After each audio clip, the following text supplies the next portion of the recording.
ನಮಸ್ಕಾರ, ಸೋನಿನಾ ನ್ಯೂಸ್ಗೆ ಸ್ವಾಗತ. ನಾನು ಪ್ರಭಾವತಿ. ಮೊದಲಿಗೆ ಮುಖ್ಯಾಂಶಗಳು. ರಾಷ್ಟ್ರೀಯ ಕಾನೂನು ಸೇವೆಗಳ ಪ್ರಾಧಿಕಾರ ಮತ್ತು ರಾಜ್ಯ ಕಾನೂನು ಸೇವೆಗಳ ಪ್ರಾಧಿಕಾರದ ನಿರ್ದೇಶನದಂತೆ ಜುಲೈ 11ರಂದು ಬೃಹತ್ ರಾಷ್ಟ್ರೀಯ ಲೋಕ್ ಅದಾಲತ್ ಎಸ್ಐಆರ್ನಿಂದ ಮತದಾರ ಪಟ್ಟಿ ಶುದ್ಧೀಕರಣ ಎಸ್ಐಆರ್ ಒಂದು ದಿನದ ಕಾರ್ಯಾಗಾರ. ಜೆಡಿಎಸ್ ಮುಖಂಡ ಸೂರ್ಯಕಾಂತ್ ನಾಗಮಾರ್ಪಳ್ಳಿ ಅಭಿಮತ. ವಿದ್ಯುತ್ ಖಾಸಗೀಕರಣ ವಿರೋಧಿಸಿ ಮುಖ್ಯಮಂತ್ರಿಯವರಿಗೆ ರೈತ ಸಂಘ ಹಸಿರು ಸೇನೆ ಮನವಿ. ಬೇಡಿಕೆ ಈಡೇರಿಸದಿದ್ದರೆ ಉಗ್ರ ಹೋರಾಟದ ಎಚ್ಚರಿಕೆ. ಆಗಸ್ಟ್ 17ರಂದು ಆಗ್ರಾದಲ್ಲಿ ಶಿವ ಛತ್ರಪತಿ ಚೇತನ ಯಾತ್ರೆ ಹಾಗೂ ಬಸವ ದರ್ಶನ ಕಾರ್ಯಕ್ರಮ. ಜನಾರ್ದನ್ ಪಾಟೀಲ್. ಅಂತಾರಾಷ್ಟ್ರೀಯ ಕಿಕ್ಬಾಕ್ಸಿಂಗ್ ಕ್ರೀಡಾಪಟು ಹಾಗೂ ಕರ್ನಾಟಕ ರಾಜ್ಯ ಸ್ಪೋರ್ಟ್ ಕಿಂಗ್ನ ರಾಜ್ಯಾಧ್ಯಕ್ಷ ಮೈಮೂನ್ ಪರ್ವೇಜ್ ಖಾನ್ ಆಲ್ಬಮ್ ಹಾಡು ಬಿಡುಗಡೆ. 27ನೇ ಏಷ್ಯಾ-1 ಆಸಿಯಾನ್ ಶೃಂಗಸಭೆ ಅಂಗವಾಗಿ ವಿಶೇಷ ಡಾಕ್ಟರ್ ರೇಷ್ಮಾ ಗೌರ್ ಅವರಿಗೆ ಬ್ಲ್ಯಾಕ್ ಸ್ವಾನ್ ಮಹಿಳಾ ಪ್ರಶಸ್ತಿ. ಸುದ್ದಿಯ ವಿವರಗಳು. ರಾಷ್ಟ್ರೀಯ ಕಾನೂನು ಸೇವೆಗಳ ಪ್ರಾಧಿಕಾರ ಮತ್ತು ರಾಜ್ಯ ಕಾನೂನು ಸೇವೆಗಳ ಪ್ರಾಧಿಕಾರದ ನಿರ್ದೇಶನದಂತೆ ಜುಲೈ 11ರಂದು ಜಿಲ್ಲಾದ್ಯಂತ ಬೃಹತ್ ರಾಷ್ಟ್ರೀಯ ಲೋಕ್ ಅದಾಲತ್ ಹಮ್ಮಿಕೊಳ್ಳಲಾಗಿದೆ. ಅದೇ ರೀತಿ ಜುಲೈ 18ರಂದು ಮಧ್ಯಾಹ್ನ 2:30ಕ್ಕೆ ಎನ್ಐಎ ಪ್ರಕರಣ ಕುರಿತು ಲೋಕ್ ಅದಾಲತ್ ಆಯೋಜಿಸಲಾಗಿದೆ ಎಂದು ಪ್ರಧಾನ ಜಿಲ್ಲಾ ಮತ್ತು ಸತ್ರ ನ್ಯಾಯಾಧೀಶರು ಹಾಗೂ ಜಿಲ್ಲಾ ಕಾನೂನು ಸೇವೆಗಳ ಪ್ರಾಧಿಕಾರದ ಅಧ್ಯಕ್ಷರಾದ ಎಸ್ಪಿ ರೆಹಮಾನ್ ಹೇಳಿದ್ದರು. ಅವರು ನಗರದ ಜಿಲ್ಲಾ ಕಾನೂನು ಸೇವೆಗಳ ಪ್ರಾಧಿಕಾರ ಕಚೇರಿ ಸಭಾಂಗಣ ಕರೆದ ಪತ್ರಿಕಾಗೋಷ್ಠಿಯಲ್ಲಿ ಮಾತನಾಡಿದ್ದರು. ಈ ಬೃಹತ್ ಲೋಕ್ ಅದಾಲತ್ನಲ್ಲಿ ಜಿಲ್ಲೆಯ ಎಲ್ಲ ನ್ಯಾಯಾಲಯಗಳಲ್ಲಿ ಪ್ರಸ್ತುತ ಚಾಲ್ತಿಯಲ್ಲಿರುವ ಆಸ್ತಿ ಪಾಲು ವಿಭಾಗ, ಜೀವನಾಂಶ, ಚೆಕ್ ಬೌನ್ಸ್, ವಿದ್ಯುತ್ ಪ್ರಕರಣಗಳು, ಕಂದಾಯ, ಅಪರಾಧಿಕ ಪ್ರಕರಣಗಳು, ರಾಜಿ ಮಾಡಿಕೊಳ್ಳುವಂತಹ ಪ್ರಕರಣಗಳು, ಕಾರ್ಮಿಕ ಪ್ರಕರಣಗಳು, ಬ್ಯಾಂಕ್ ಪ್ರಕರಣಗಳು ಹಾಗೂ ವೆಚ್ಚಪೂರ್ವ ಪ್ರಕರಣಗಳನ್ನು ರಾಜಿ ಸಂಧಾನದ ಮೂಲಕ ಇತ್ಯರ್ಥ ಮಾಡಲು ಅವಕಾಶ ಇರುತ್ತದೆ ಎಂದರು. ಈ ಹಿಂದೆ ದಿನಾಂಕ 14/3/2026ರಂದು ಹಮ್ಮಿಕೊಂಡಿದ್ದ ರಾಷ್ಟ್ರೀಯ ಲೋಕ್ ಅದಾಲತ್ನಲ್ಲಿ ಜಿಲ್ಲೆಯಾದ್ಯಂತ ಒಟ್ಟು 66,440 ಪ್ರಕರಣಗಳನ್ನು ಇತ್ಯರ್ಥಗೊಳಿಸಲಾಗಿದೆ. ಇದರಲ್ಲಿ 11,869 ನ್ಯಾಯಾಲಯದಲ್ಲಿನ ಪೆಂಡಿಂಗ್ ಪ್ರಕರಣಗಳು, 54,571 ವೆಚ್ಚಪೂರ್ವ ಪ್ರಕರಣಗಳು ಸೇರಿವೆ.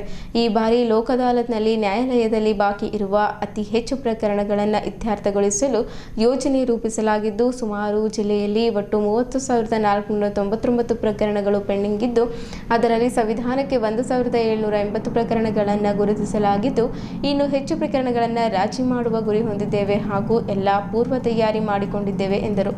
ಲೋಕ್ ಅದಾಲತ್ನಲ್ಲಿ ಪ್ರಕರಣಗಳಲ್ಲಿ ರಾಜಿ ಮಾಡಿಕೊಳ್ಳುವುದರಿಂದ ಕಕ್ಷಿದಾರನಿಗೆ ನ್ಯಾಯಾಲಯ ಶುಲ್ಕ ವಾಪಸ್ ಸಿಗಲಿದೆ. ಮೇಲ್ಮನವಿ ಮಾಡಲು ಅವಕಾಶ ಇರುವುದಿಲ್ಲ. ಇಬ್ಬರು ಪಕ್ಷಗಾರರು ತಮ್ಮ ದ್ವೇಷ ಮರೆತು ಸುಮಧುರ ಬಾಂಧವ್ಯ ಹೊಂದುವ ಅವಕಾಶ ಇರುತ್ತದೆ. ಹಾಗೆ ಯಾವುದೇ ಖರ್ಚು ವೆಚ್ಚ ಇಲ್ಲದೆ ಶೀಘ್ರವಾಗಿ ಪ್ರಕರಣಗಳು ಇತ್ಯರ್ಥವಾಗುತ್ತವೆ. ಸಾರಿಗೆ ಇಲಾಖೆಯಲ್ಲಿ 1991ರಿಂದ 2022ರ ಅವಧಿಯಲ್ಲಿ ದಾಖಲಾದ ಪ್ರಕರಣಗಳಿಗೆ ದಂಡದ ಮೊತ್ತದ ಮೇಲೆ 50% ವಿನಾಯಿತಿ ನೀಡಲಾಗಿದೆ. ಸಾರ್ವಜನಿಕರಲ್ಲಿ ಮನವಿ: ನಾವು ದಿನಾಂಕ 26/6/2026ರಿಂದ 10/7/2026ರ ಒಳಗಡೆ ಈ ಸೌಲಭ್ಯವನ್ನು ಪಡೆಯಲು ಕಾಲಾವಕಾಶ ನೀಡಲಾಗಿದೆ ಎಂದು ಅವರು ತಿಳಿಸಿದ್ದರು. ಹಿರಿಯ ಸಿವಿಲ್ ನ್ಯಾಯಾಧೀಶರು ಹಾಗೂ ಜಿಲ್ಲಾ ಕಾನೂನು ಸೇವೆಗಳ ಪ್ರಾಧಿಕಾರದ ಸದಸ್ಯ ಕಾರ್ಯದರ್ಶಿಗಳಾದ ರಾಘವೇಂದ್ರ ಉಪಾಧ್ಯಾಯ ಮಾತನಾಡಿ, ನ್ಯಾಯಾಲಯಗಳಲ್ಲಿ ಸುದೀರ್ಘ ಕಾಲದಿಂದ ಬಾಕಿ ಉಳಿದಿರುವ ಮತ್ತು ರಾಜಿ ಮಾಡಿಕೊಳ್ಳಬಹುದಾದ ಪ್ರಕರಣಗಳನ್ನು ಸೌಹಾರ್ದಯುತವಾಗಿ ಇತ್ಯರ್ಥಪಡಿಸಿಕೊಳ್ಳಲು ರಾಷ್ಟ್ರೀಯ ಲೋಕ್ ಅದಾಲತ್ ಒಂದು ಅತ್ಯುತ್ತಮ ಅವಕಾಶವಾಗಿದೆ. ಇಲ್ಲಿ ಕೇವಲ ಪ್ರಕರಣಗಳು ಇತ್ಯರ್ಥವಾಗುವುದಿಲ್ಲ, ಬದಲಿಗೆ ಉಭಯ ಪಕ್ಷಗಾರರ ನಡುವಿನ ಬಾಂಧವ್ಯವು ಗಟ್ಟಿಯಾಗುತ್ತದೆ. ಈ ಪ್ರಕ್ರಿಯೆಯಲ್ಲಿ ಸಮಯ ಮತ್ತು ಹಣದ ಉಳಿತಾಯವಾಗುವುದಲ್ಲದೆ, ಇಲ್ಲಿ ನೀಡಲಾಗುವ ತೀರ್ಪಿಗೆ ಸಿವಿಲ್ ನ್ಯಾಯಾಲಯದ ತೀರ್ಪಿಗೆ ಇರುವಷ್ಟೇ ಕಾನೂನು ಮಾನ್ಯತೆ ಇರುತ್ತದೆ ಹಾಗೂ ಇದರ ವಿರುದ್ಧ ಮೇಲ್ಮನವಿಗೆ ಅವಕಾಶವಿರುವುದಿಲ್ಲ. ಸಾರ್ವಜನಿಕರು ಮತ್ತು ವ್ಯಾಜ್ಯ ನಿರತರು ಯಾವುದೇ ಭಯ ಅಥವಾ ಹಿಂಜರಿಕೆ ಇಲ್ಲದೆ ಈ ಅದಾಲತ್ನಲ್ಲಿ ಭಾಗವಹಿಸಿ ಪರಸ್ಪರ ಒಪ್ಪಿಗೆಯ ಮೂಲಕ ತಮ್ಮ ದಾವೆಗಳನ್ನು ಇತ್ಯರ್ಥಪಡಿಸಿಕೊಂಡು ನೆಮ್ಮದಿಯ ಜೀವನ ನಡೆಸಬೇಕೆಂದರು. ಈ ಸಂದರ್ಭದಲ್ಲಿ ಜಿಲ್ಲಾ ಕಾನೂನು ಸೇವೆಗಳ ಪ್ರಾಧಿಕಾರ ಎಲ್ಲ ಸಿಬ್ಬಂದಿ ವರ್ಗ ಹಾಗೂ ಇನ್ನಿತರರು ಉಪಸ್ಥಿತರಿದ್ದರು. 18/7/2026ರಂದು ವಿಶೇಷ ಲೋಕ್ ಅದಾಲತ್ ಎನ್ಐಎ ಕೇಸುಗಳಿಗೆ ಸಂಬಂಧಪಟ್ಟಂತೆ ವಿಶೇಷ ಲೋಕ್ ಅದಾಲತನ್ನು ಸಹ ಮಾಡ್ತಾಯಿದ್ದೇವೆ. ಅದರಲ್ಲಿ ನಾವು ಹೆಚ್ಚಿನ ಪ್ರಮಾಣದಲ್ಲಿ ಈಗಿನಿಂದಲೇ ಎನ್ಐಎ ಅಂದರೆ ಚೆಕ್ ಬೌನ್ಸ್ ಪ್ರಕರಣಗಳೇನಿರ್ತಾವೋ ಅವುಗಳನ್ನು ಗುರುತಿಸಿ ಅವುಗಳಲ್ಲಿ ಆರೋಪಿತರು ಮತ್ತು ಯಾರು ಕಂಪ್ಲೇಂಟ್ ಇರ್ತಾರೋ ಅವರನ್ನು ಕರೆಸಿ ಅವರಿಬ್ಬರಲ್ಲಿಯೂ ಕೂಡ ಸಂಧಾನವನ್ನು ಮಾಡಿಸಿ ಅಂತಹ ಪ್ರಕರಣಗಳನ್ನು ಮುಗಿಸುವಂಥ ಕೆಲಸವನ್ನು ಮಾಡ್ತಾಯಿದ್ದೀವಿ. ಈ ನಿಟ್ಟಿನಲ್ಲಿ ನಾವು ಈಗಾಗಲೇ ನಮ್ಮ ಜಿಲ್ಲೆಯ ಎಲ್ಲ ನ್ಯಾಯಾಧೀಶರೊಂದಿಗೆ ಹಲವಾರು ಮೀಟಿಂಗ್ಗಳನ್ನು ಮಾಡಿದ್ದೇವೆ. ಅದೇ ರೀತಿ ವಕೀಲರ ಸಂಘದ ಅಧ್ಯಕ್ಷರು ಮತ್ತು ಅವರ ಸದಸ್ಯರುಗಳಿಗೂ ಕೂಡ ಇದರ ಬಗ್ಗೆ ತಿಳಿಸಿದ್ದೇವೆ ಮತ್ತು ವಿವಿಧ ಅಧಿಕಾರಿಗಳು ಅಂದರೆ ವ್ಯಾಜ್ಯಪೂರ್ಣ ಪ್ರಕರಣಗಳಲ್ಲಿ ನಮ್ಮಲ್ಲಿ ಜೆಸ್ಕಾಂ ಇರ್ಬೋದು ಮತ್ತು BSNL ಇರ್ಬೋದು, ಈ ರೀತಿ ಹಲವಾರು ಸಂಸ್ಥೆಗಳೊಂದಿಗೆ ಮೀಟಿಂಗ್ ಮಾಡಿದ್ದೇವೆ.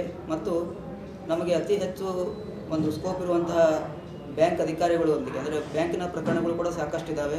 ಅಂತಹ ಪ್ರಕರಣಗಳಲ್ಲಿ ರಾಜಿ ಮಾಡಿಸೋಕ್ಕೋಸ್ಕರವಾಗಿ ನ್ಯಾಯಾಲಯದಲ್ಲಿ ಇರ್ತಕ್ಕಂಥ ಪ್ರಕರಣಗಳನ್ನು ಮುಗಿಸ್ಲಿಕ್ಕೆ ಮತ್ತು ಈಗ ಬ್ಯಾಂಕಿನಲ್ಲಿ ರಿಕವರಿಗೆ ಇರತಕ್ಕಂತಹ ಕೆಲವು ಪ್ರಕರಣಗಳು ಯಾವ ನ್ಯಾಯಾಲಯಕ್ಕೆ ಬರ್ಬೋದಾಗಿರ್ತವೋ ಅಂತಹ ಪ್ರಕರಣಗಳಲ್ಲಿ ಈಗಲೇ ಅವರು ಯಾರು ಸಾಲಗಾರರು ಇರ್ತಾರೋ ಅವರಿಗೆ ನೋಟಿಸ್ ಕೊಟ್ಟು ಅವರನ್ನು PLCಯಲ್ಲಿ ಇಲ್ಲಿ ಅವರನ್ನು ಕರೆಸಿ ಅವ್ರ ಜೊತೆಗೆ ಮಾತುಕತೆ ಮಾಡಿ ಅಂಥ ಪ್ರಕರಣಗಳನ್ನು ಕೂಡ ನಾವು ಇಲ್ಲಿ ತಗೊಳ್ತಾ ಇದ್ದೇವೆ.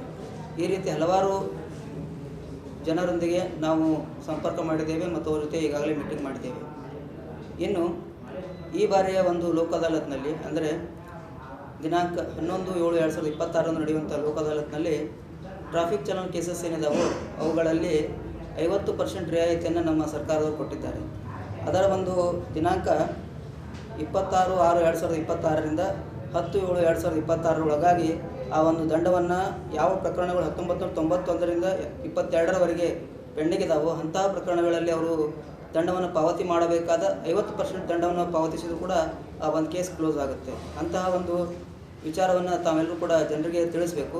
ಇದರ ಬಗ್ಗೆ ಅವೇರ್ನೆಸ್ ಇದ್ದರೆ ಅದರಲ್ಲೂ ಕೂಡ ಹಲವಾರು ಪ್ರಕರಣಗಳನ್ನು ಮುಗಿಬೋದು ಮತ್ತು ಅದರಿಂದ ಜನರಿಗೂ ಕೂಡ ಸಹಾಯವಾಗುತ್ತೆ.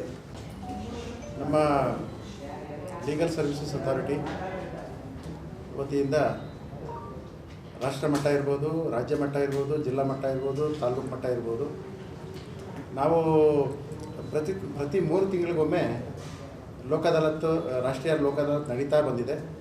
ಅದೇ ಪ್ರಕಾರನೇ ಈ ಸಾರಿ ಕೂಡ ಜುಲೈ ತಿಂಗಳ 11ನೇ ತಾರೀಕು ಲೋಕ ಅದಾಲತ್, ರಾಷ್ಟ್ರೀಯ ಲೋಕ ಅದಾಲತ್ ನಡೀತಾ ಇದೆ. ನಿಮಗೆಲ್ಲರಿಗೂ ಗೊತ್ತಿದೆ, ಇಂತಹ ರಾಷ್ಟ್ರೀಯ ಲೋಕ ಅದಾಲತಲ್ಲಿ ತಮ್ಮ ತಮ್ಮ ವ್ಯಾಜ್ಯಗಳನ್ನು ರಾಜಿ ಸಂಧಾನದ ಮೂಲಕ ಇತ್ಯರ್ಥಪಡಿಸ್ಕೊಂಡ್ರೆ ಎಂಥ ಲಾಭ ಆಗುತ್ತೆ ಅನ್ನೋದು ಸಾರ್ವಜನಿಕರಿಗೆ ನಿಮ್ಮ ಮೂಲಕ ಪ್ರಚಾರ ಆದರೆ ಅವರು ಈ ಸದಾವಕಾಶದ ಲಾಭವನ್ನು ಪಡ್ಕೊಳ್ಳೋದಕ್ಕೆ ಸಾಧ್ಯ ಇದೆ. ಯಾವುದೇ ನ್ಯಾಯಾಲಯದಲ್ಲಿ ಬಾಕಿ ಇರುವ ಪಾರ್ಟಿಷನ್ ಸೂಟ್ಸ್ ಇರ್ಬೋದು ಅಥವಾ ಈ ಹಣಕ್ಕೆ ಸಂಬಂಧಪಟ್ಟ ವ್ಯಾಜ್ಯಗಳಿರ್ಬೋದು ಅಥವಾ ಮೋಟಾರ್ ವೆಹಿಕಲ್ ಕಾಯ್ದೆ ಕೆಳಗಡೆ ರಿಜಿಸ್ಟರ್ ಆಗಿರುವಂತಹ ಮೊಕದ್ದಮೆಗಳಿರ್ಬೋದು, ಚೆಕ್ ಬೌನ್ಸ್ ಇರ್ಬೋದು, ಇಂಥ ಅಥವಾ ಪರ್ಮನೆಂಟ್ ಇಂಜೆಕ್ಷನ್ ಕಾಯಂ ಪ್ರತಿಬಂಧಕಾಜ್ಞೆಗಾಗಿ ಸಲ್ಲಿಸಿರುವ ದಾವೆಗಳಾಗಬಹುದು. ಇವುಗಳನ್ನು ರಾಜಿ ಸಂಧಾನ ಮೂಲಕ ಇತ್ಯರ್ಥಪಡಿಸೋದಕ್ಕೆ ನಾವೆಲ್ಲ ಪ್ರಯತ್ನ ಮಾಡ್ತೀವಿ. ನಮ್ಮೆಲ್ಲರ ಪ್ರಯತ್ನಕ್ಕೆ ಮುಖ್ಯವಾಗಿ ನೀವೆಲ್ಲ ಸೇರಿಕೊಂಡು ಪ್ರಚಾರ ಮಾಡಿದರೆ ಖಂಡಿತವಾಗಲೂ ಇಂಥ ಕಾರ್ಯಕ್ರಮಗಳು ಯಶಸ್ವಿ ಆಗ್ತವೆ. ನಮ್ಮ ಮೆಂಬರ್ ಸೆಕ್ರೆಟರಿ ಅವರು ಹೇಳಿದಾಗೆ ಈ ಬಾರಿ ವಿಶೇಷವಾಗಿ ನೆಗೋಷಿಯಬಲ್ ಇನ್ಸ್ಟ್ರೂಮೆಂಟ್ಸ್ ಆ್ಯಕ್ಟ್ ಅಂದರೆ ಚೆಕ್ ಬೌನ್ಸ್ ಪ್ರಕರಣಗಳಿಗೆ ಸಂಬಂಧಪಟ್ಟಂತೆ ರಾಷ್ಟ್ರೀಯ ಲೋಕ ಅದಾಲತ್ ಅಲ್ಲದೆ ವಿಶೇಷವಾದ ಲೋಕ ಅದಾಲತನ್ನು ಸಹ ನಾವು ಹಮ್ಮಿಕೊಂಡಿದ್ದೀವಿ. ಈ NI ಆ್ಯಕ್ಟ್ ಪ್ರಕರಣಗಳಲ್ಲಿ ನಿಮಗೆಲ್ಲರಿಗೂ ಗೊತ್ತಿದೆ, ಯಾವುದೋ ಕಷ್ಟಕಾಲ ಬಂದಾಗ ಸಹಾಯ ತಗೊಂಡಿರ್ತಾರೆ, ಒಂದು ಚೆಕ್ ಕೊಟ್ಟಿರ್ತಾರೆ. ಆ ಚೆಕ್ ಕೊಟ್ಟು ನಂತರದಲ್ಲಿ ಹಣವನ್ನು ಪಾವತಿ ಮಾಡೋಕ್ಕಾಗದೆ ಪ್ರಕರಣ ಚೆಕ್ ಬೌನ್ಸ್ ಆದ ನಂತರ ಪ್ರಕರಣ ನ್ಯಾಯಾಲಯಕ್ಕೆ ಬಂದು ಇಬ್ಬರಿಗೂ ಸಮಯ ಅಷ್ಟೇ ಅಲ್ಲ ಮತ್ತು ಹಣದ ಏನು ಖರ್ಚು ಕೂಡ ತುಂಬ ಹೆಚ್ಚಾಗಿರ್ತದೆ. ಕೇಂದ್ರ ಚುನಾವಣಾ ಆಯೋಗ ನಡೆಸುತ್ತಿರುವ ಮತದಾರರ ಪಟ್ಟಿ ವಿಶೇಷ ತೀವ್ರ ಪರಿಷ್ಕರಣಾ ಮಹತ್ವದ ಅಭಿಯಾನವಿದು. ಇದು ಮತದಾರರ ಪಟ್ಟಿ ಶುದ್ಧೀಕರಣ ಮಾಡುವ ದೊಡ್ಡ ಕೆಲಸವಾಗಿದೆ ಎಂದು JDS ಮುಖಂಡರಾದ ನಾರಂಜ ಸಹಕಾರ ಸಕ್ಕರೆ ಕಾರ್ಖಾನೆ ಅಧ್ಯಕ್ಷ ಸೂರ್ಯಕಾಂತ್ ನಾಗಮಾರ್ಪಳ್ಳಿ ಹೇಳಿದರು.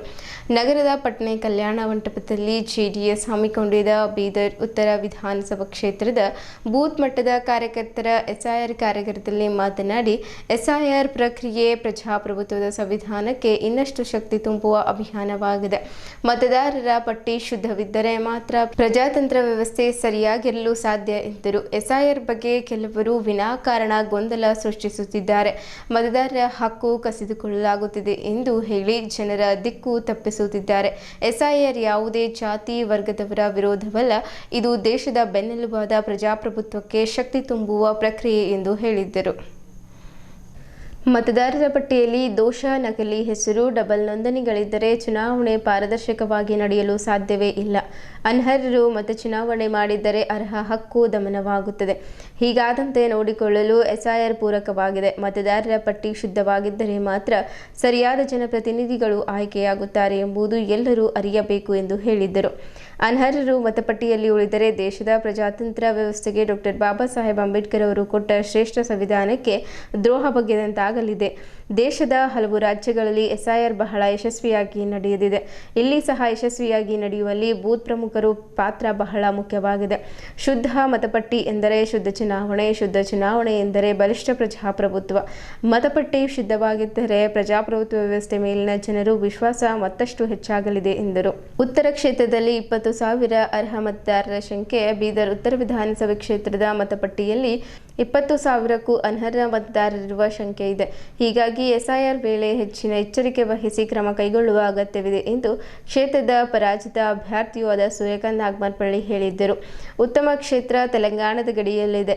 ಇಲ್ಲಿ ಡಬಲ್ ನೋಂದಣಿಯುಳ್ಳ ಬೇರೆ ಬೇರೆ ಕಡೆ ಇರುವವರ ಮತದಾರರ ಪಟ್ಟಿಯಲ್ಲಿ ಹೆಸರು ಹೊಂದಿದ್ದು ಇಂಥ 20,000ಕ್ಕೂ ಹೆಚ್ಚು ಅನರ್ಹ ಸೇರಿದ್ದಾರೆ ಎನ್ನಲಾಗುತ್ತಿದೆ. ಈ ಬಗ್ಗೆ ಎಲ್ಲ ಬೂತ್ ಮಟ್ಟದ ಕಾರ್ಯಕರ್ತರು ಬಹಳ ಗಂಭೀರವಾಗಿರಬೇಕಾಗಿದೆ. ಅಧಿಕಾರಿಗಳು ಸಹ ಹೆಚ್ಚು ನಿಗಾ ವಹಿಸಬೇಕೆಂದು ಹೇಳಿದ್ದರು. ಯಾವುದೇ ಬೂತ್ನಲ್ಲಿ ಒಬ್ಬರು ಅನಧಿಕೃತ ಮತದಾರರು ಮತಪಟ್ಟಿಯಲ್ಲಿ ಇರಬಾರದು. ಯಾವ ಕಾರಣಕ್ಕೂ ಅರ್ಹ ಮತದಾರರ ಹೆಸರು ಮತಪಟ್ಟಿಯಿಂದ ಹೊರಗಿರಬಾರದು. ಈ ನಿಟ್ಟಿನಲ್ಲಿ ಪರಿಣಾಮಕಾರಿ ಕೆಲಸವಾಗಬೇಕು. ಎಸ್ಐಆರ್ ಯಶಸ್ವಿಯಾಗಿ ನಡೆಯಲು ಬೂತ್ ಕಾರ್ಯಕರ್ತರ ಮೇಲಿನ ಹೆಚ್ಚಿನ ಹೊಣೆಗಾರಿಕೆ ಇದೆ. ಬೂತ್ ಮಟ್ಟದ ಅಧಿಕಾರಿಗಳು ಸ್ಥಳೀಯರೊಂದಿಗೆ ಸಮನ್ವಯ ಸಾಧಿಸಿ ಅಭಿಯಾನ ಯಶಸ್ವಿಗೊಳಿಸಲು ನಾಗಮರಪಳ್ಳಿಯವರು ಕೋರಿದ್ದರು. ಮಾಜಿ ಸಚಿವ ಬಂಡೆಪ್ಪ ಖಾಶೆಂಪೂರ್, ಅಧ್ಯಕ್ಷ ರಮೇಶ್ ಪಾಟೀಲ್ ಸೋಲ್ಪೂರ್, ಅಶ್ವಿನ್ ಕುಮಾರ್ ಇತರರು ಮಾತನಾಡಿದ್ದರು. ಪ್ರಮುಖರಾದ ಶಾಂತಲಿಂಗ ಸಾವಳಗಿ, ಉಮಾಕಾಂತ್ ನಾಗಮರಪಳ್ಳಿ, ಬಸವರಾಜ್ ಪಾಟೀಲ್ ಹಾರುಗೇರಿ, ತರುಣ್ ನಾಗಮರಪಳ್ಳಿ, ಲಲಿತಾ ಕರಂಜೆ, ಬೊಮ್ಮಗೊಂಡ ಚಿಟ್ಟ, ಐಲೀನ್ ಜಾನ್ ಮಠಪತಿ, ಸಜ್ಜಿದ್ ಸೈಯದ್, ಅಶೋಕ್ ಕೋಡ್ಗೆ, ಬಾಬು ಚಿಂತಾಮಣಿ, ಅಬಿ ಕಾಳೆ, ಅರುಣ್ ಹೊತ್ಪೇಟ್, ದೇವೇಂದ್ರ ಸೋನಿ, ಶಿವಕುಮಾರ್ ಭಾವಿಕಟ್ಟಿ, ಜಾಫಟ್ ಕಡ್ಯಾಳ್, ಮನೋಹರ್ ದಂಡೆ, ಪ್ರಸಾದ್ ಪಾಟೀಲ್, ವಿಜಯ್ ಮೇತ್ರೆ, ವೀರಶೆಟ್ಟಿ ಪಟ್ನೆ, ಸಂಗಮ್ ಸೇರಿದಂತೆ ಇತರರು ಉಪಸ್ಥಿತರಿದ್ದರು. ಜೆಡಿಎಸ್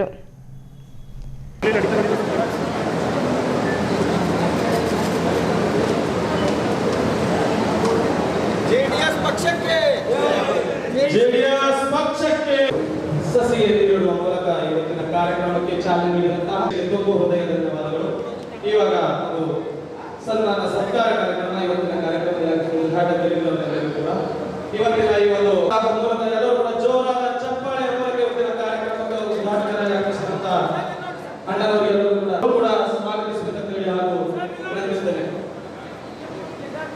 ಹಾಗೂ ಅದೇ ರೀತಿಯಾಗಿ ನಮ್ಮ ಬೀದರ್ ಜಿಲ್ಲೆಯ ಜೆಡಿಎಸ್ ಪಕ್ಷದ ನಮ್ಮ ಸೂರ್ಯಕಾಂತ್ ನಾಗಮರಪಳ್ಳಿ ಅಣ್ಣನವರು ಕೂಡ ಅವರು ಕೂಡ ಶಾಲೆ ಹೊರಿಸುವ ಮೂಲಕ ಇವತ್ತಿನ ಕಾರ್ಯಕ್ರಮದಲ್ಲಿ ಈ ಕಾರ್ಯಕ್ರಮದ ಮುಖ್ಯ ಅತಿಥಿಗಳಾದ ಡಾಕ್ಟರ್ ಸುದರ್ಶನ್ ಸುಂದರರಾಜ್ ಅವರಿಗೆ ನಮ್ಮ ಯುವಕರ ಕಣ್ಮಣಿ ಯುವ ನಾಯಕರಾಗಿರುವಂತಹ ಹಾಗೂ ಅವರು ಕೂಡ ಸನ್ಮಾನಿಸಬೇಕು. ಹಾಗೂ ಅದೇ ರೀತಿಯಾಗಿ ನಮ್ಮ ಬೀದರ್ ಉತ್ತರ ತಾಲೂಕಿನ ಜನತಾದಳ ಪಕ್ಷದ ಅಧ್ಯಕ್ಷರಾಗಿರುವಂತಹ ಸನ್ಮಾನ್ಯ ಶ್ರೀ ಬಸವರಾಜ್ ಪಾಟೀಲ್ ಹಾರ್ಗೇರಿ ಅವರು ಕೂಡ ಅವರೆಲ್ಲ ಸನ್ಮಾನಿಸಿರುತ್ತಾ ಸನ್ಮಾನ ಸ್ವೀಕರಿಸಿರುತ್ತ ಅವರೆಲ್ಲರಿಗೂ ಕೂಡ ಮತ್ತೊಮ್ಮೆ ವಂದಿಸುತ್ತಾ ಧನ್ಯವಾದಗಳನ್ನು. ಜಾತ್ಯತೀತ ಜನತಾದಳ ಪಕ್ಷದ ಬೀದರ್ ಉತ್ತರ ಕ್ಷೇತ್ರದ ತಾಲೂಕಾ ಅಧ್ಯಕ್ಷರು ಅವರು ಕೂಡ ಅವರಿಗೆ ಶಾಲು ಹೊದಿಸಿ ವಿವಾಹ ಮಾಡುವ ಮೂಲಕ ಸನ್ಮಾನಿಸಬೇಕು. ಈ ಒಂದು ಕೈಪಿಡಿ ಎಲ್ಲ ಉದ್ಘಾಟಕರು, ಅಧ್ಯಕ್ಷರು, ಎಲ್ಲ ಮುಖ್ಯಮಂತ್ರಿಗಳು ಕೂಡ ಈ ಒಂದು ಕೈಪಿಡಿಯನ್ನು ಬಿಡುಗಡೆ ಮಾಡ್ತಾ ಇದ್ದಾರೆ. ಇವತ್ತಿನ ಜವಾಬ್ದಾರಿ ಕಾರ್ಯಕ್ರಮವನ್ನು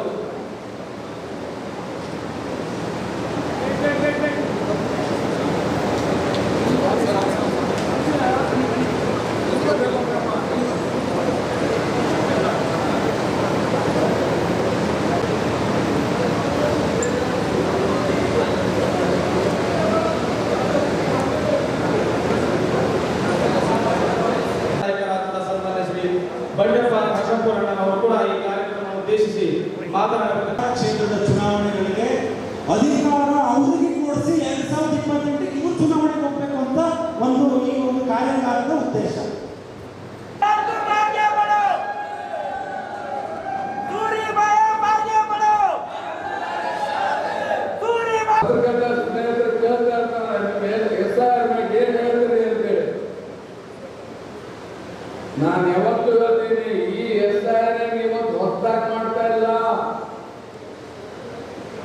2002ರಲ್ಲಿ SIR ಆಗಿತ್ತು.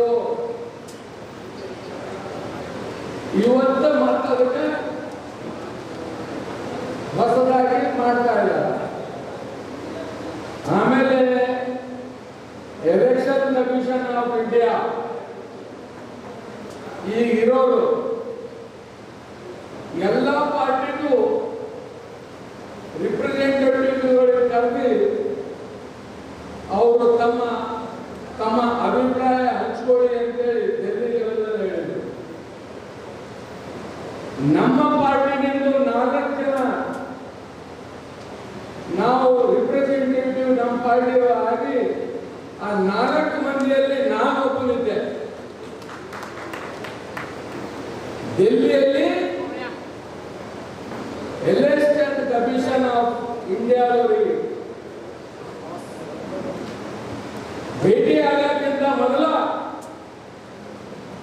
ನಮ್ಮ ಪಕ್ಷದ ರಾಷ್ಟ್ರಾಧ್ಯಕ್ಷರು, ಮಾಜಿ ಪ್ರಧಾನಿಗಳು, ಸನ್ಮಾನ್ಯ HD ದೇವೇಗೌಡರು ಸಾಹೇಬರ ಮನೆಗೆ ಹೋದವರು ಪಟ್ಟಿಯ ಬಗ್ಗೆ ಶುದ್ಧೀಕರಣ ಮಾಡತಕ್ಕಂಥ ಕೆಲಸ ಯಾರು ಮಾಡ್ತಾ ಇದ್ದಾರೆ ಅಂದ್ರೆ ಇವತ್ತು ಚೀಫ್ ಎಲೆಕ್ಷನ್ ಕಮಿಷನರ್ ಕಡೆಯಿಂದ ಆದೇಶ ಆಗಿದೆ. ಅವ್ರು ಹೇಳಿದ್ದಾರೆ ಎಲ್ಲಾದ್ರೂ ಕೊಳಸಿದೆ, ನೀರಿನಲ್ಲಿ ಕಲ್ಪೆ ಇದೆ. ಇವತ್ತು ಅನ್ನ ತಿಂತೀವ ನಾವು, ಅನ್ನ ಇದ್ರು ಶುದ್ಧದ ಬಹಳ ಕ್ಲೀನ್ ಅದ. ಇವಾಗ ಹೋಟೆಲ್ ಹೋಗ್ತೀವಿ, ಈ ಹೋಟೆಲ್ದಾಗ ಬಹಳ ಕ್ಲೀನ್ ಇರ್ತದೆ, ಊಟ ಮಾಡಾಕ್ತೀವಿ ಅಂತೀವ ಇಲ್ಲ ಅಂತಿರ್ತಾನೆ. ಹಾಗೆ ನೀರು ಕುಡಿಬೇಕಾದ್ರೆ ಕ್ಲೀನ್ ಅದರ ಇಲ್ಲ ಅಂತ ಕೇಳ್ತೀವಿ, ಕ್ಲೀನ್ ಇದ್ರೆ ನೀರು ಕುಡಿತಿರ್ತಾನೆ. ಹಾಗೆ ಪ್ರಜಾಪ್ರಭುತ್ವ, ಡೆಮೋಕ್ರಸಿ ಅದನ್ನ ಉಳಿಬೇಕಾದ್ರೆ ಒಂದು ಕ್ಲೀನ್ ಮತದಾರ ಪಟ್ಟಿ ಬೇಕು ತಾನೆ. ಕ್ಲೀನ್ ಆಗಿರ್ತಕ್ಕಂಥ ಮತದಾರ ಪಟ್ಟಿ ಬೇಕು. ಇದು ಪ್ರಜಾಪ್ರಭುತ್ವದ ಬೆನ್ನೆಲುಬಾಗಿರ್ತಕ್ಕಂಥ ಏನಾದ್ರೆ ಅದು voter list. Voter list clean purified voter list ಅನ್ನೋದಿದ್ರೆ ಮಾತ್ರ ಒಂದು ಸರಿಯಾದ, ಒಂದು ನಿಜವಾದ ಒಂದು ನಾಯಕರಿಗೆ ತಾವು ಆಯ್ಕೆ ಮಾಡಬಹುದು. ಡಬಲ್ ಎಂಟ್ರಿ ಇರೋರು, ಟ್ರಿಪಲ್ ಎಂಟ್ರಿ ಇರೋರು, ರೂರಲ್ ಎಂಟ್ರಿ ಇರೋರು, ನಕಲಿ ಎಂಟ್ರಿ ಇರೋರು, ಬೇರೆ ಕಡೆ ಎಂಟ್ರಿ ಮಾಡಿದವರು ಬಂದು ವೋಟ್ ಮಾಡಿದ್ರೆ ಅದು ಪ್ಯೂರಿಫೈಡ್ ಆಗತ್ತಾ? ಆಗಲ್ಲ, ಅದು ತಪ್ಪಾಗುತ್ತೆ. ಒಬ್ಬರನ್ನ ಹಕ್ಕರ ತಗೊಂಡ್ರೆ ನಿಮ್ಮದೇ ವೋಟ್ ಇರ್ತದೆ, ನಿಮ್ಮ ಓಟ್ದಾಗ ನಂದೇ ಫೋಟೋ, ನೀವು ಅವತ್ತು ಓಟಿಗೆ ಹೋಗಿರಲ್ಲ, ನಾನು ನಿಮ್ಮ ಫೋಟೋ ಹಚ್ಕೊಂಡು ವೋಟ್ ಹಾಕ್ಬಿಟ್ರೆ ನೀವು ಆಮೇಲೆ 10 ನಿಮಿಷ ಅಂತ ಬಂದಿರ್ತೀರಿ, ಇಲ್ಲಿ ನಮ್ದು ಓಟ್ ಯಾವ ಹಾಕಿರಂತ. ಇಂಥವು ಆಗಿರ್ತಾರೆ ಮಾಡ್ಕಡೆ ಆಗಿದ್ದಾರೆ. ಇದು ತಿದ್ದುಪಡಿ ಮಾಡ್ತಕ್ಕಂಥದ್ದು. ಯಾರ್ದು ಹೆಸರು ವೋಟರ್ ಲಿಸ್ಟಲ್ಲಿ ಇಲ್ಲಿ SIR ಹೋಗೋದಿಲ್ಲ. ಓನ್ಲಿ ಥಿಂಗ್ ಈಸ್ ಕರೆಕ್ಷನ್ ಅನ್ನ ಮಾಡ್ಕೋಬೇಕು.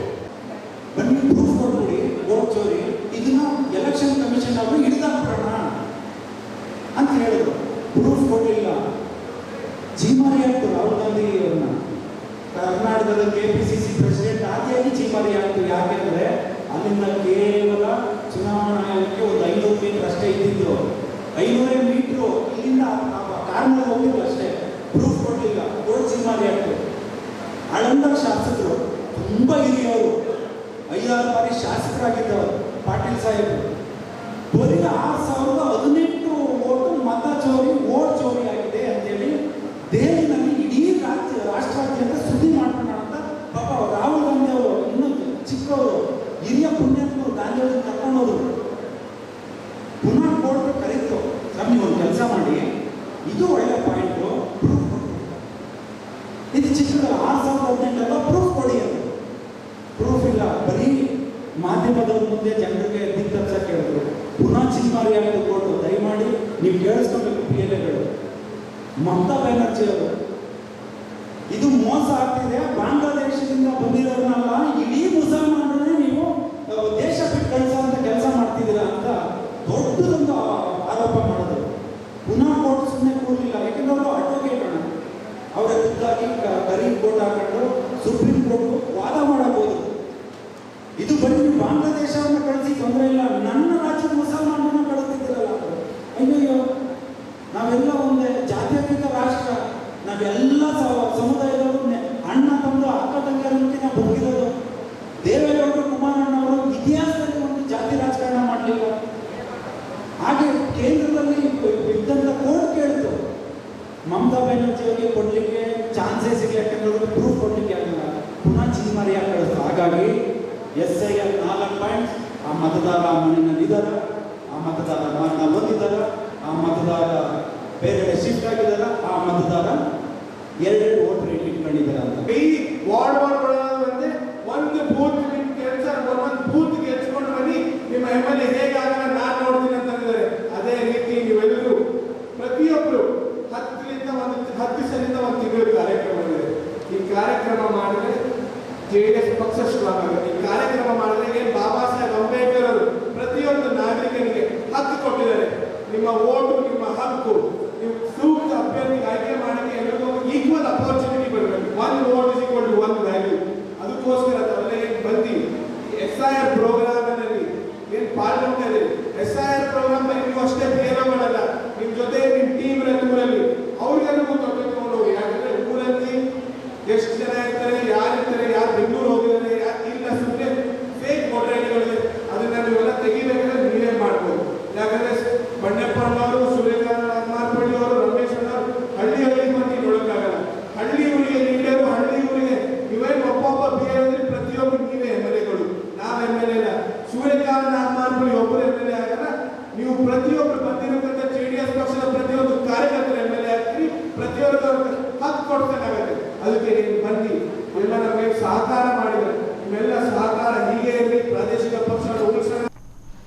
ಕರ್ನಾಟಕ ರಾಜ್ಯದಲ್ಲಿ ವಿದ್ಯುತ್ ಶಕ್ತಿ ವಿತರಣಾ ಕ್ಷೇತ್ರವನ್ನು ಖಾಸಗೀಕರಣಗೊಳಿಸದೆ ಸರ್ಕಾರದ ಅಧೀನದಲ್ಲಿಯೇ ಯಥಾಸ್ಥಿತಿಯಲ್ಲಿ ಮುಂದುವರಿಸಬೇಕೆಂದು ಕರ್ನಾಟಕ ರಾಜ್ಯ ರೈತ ಸಂಘ ಹಾಗೂ ಹಸಿರು ಸೇನೆ ಬೀದರ್ ಜಿಲ್ಲಾ ಘಟಕದಿಂದ ಜಿಲ್ಲಾಧಿಕಾರಿಗಳ ಮುಖಾಂತರ ಮುಖ್ಯಮಂತ್ರಿ DK ಶಿವಕುಮಾರ್ ಅವರಿಗೆ ಮನವಿ ಸಲ್ಲಿಸಿದ್ದಾರೆ.